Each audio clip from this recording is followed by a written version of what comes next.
pi ding zong ka ngày lâu a chan man te nang rian na chuan ka ngal na khu khan ning thei ka her lo ka cha a tha bik an si zung za ka her mi pakha boi pa nang ma ngày lo chu cha ka kan te na ku chung long cây cha a him na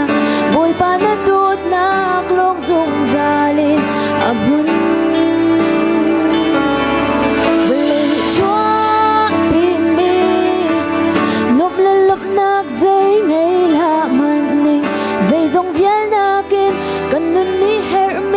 boi pa kan ngay chun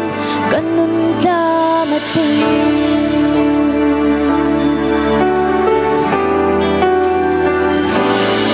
vlei chol ho na ka boi lo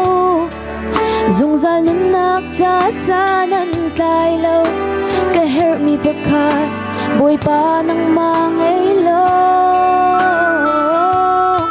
vlei dot na ka tlei chan lo chan tom pala zia men mi an si na bia kam lo affect izu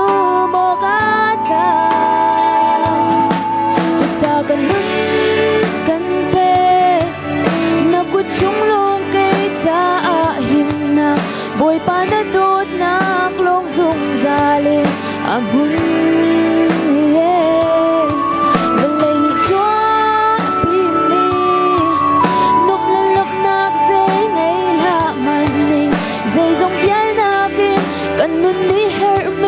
boi pa kan ngay chun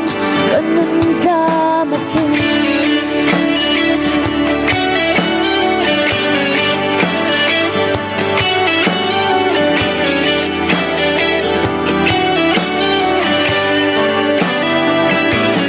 boi pa kan ngay chun kan nun ha angan boi pa kan ngay chun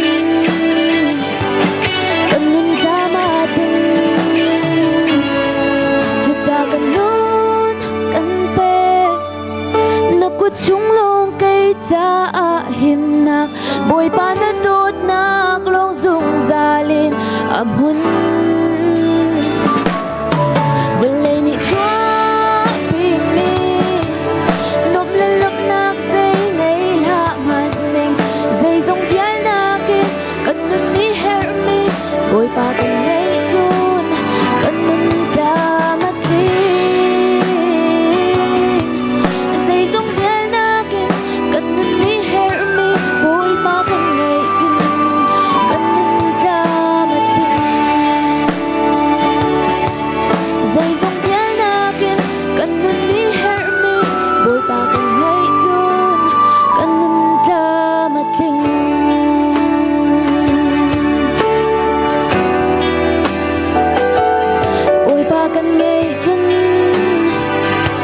boi pa nang kan ngay chun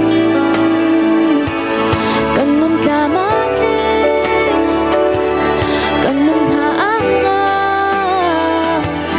chu cha nang ma lo kan nun ni an her kan nun ni an her kan nun ni an her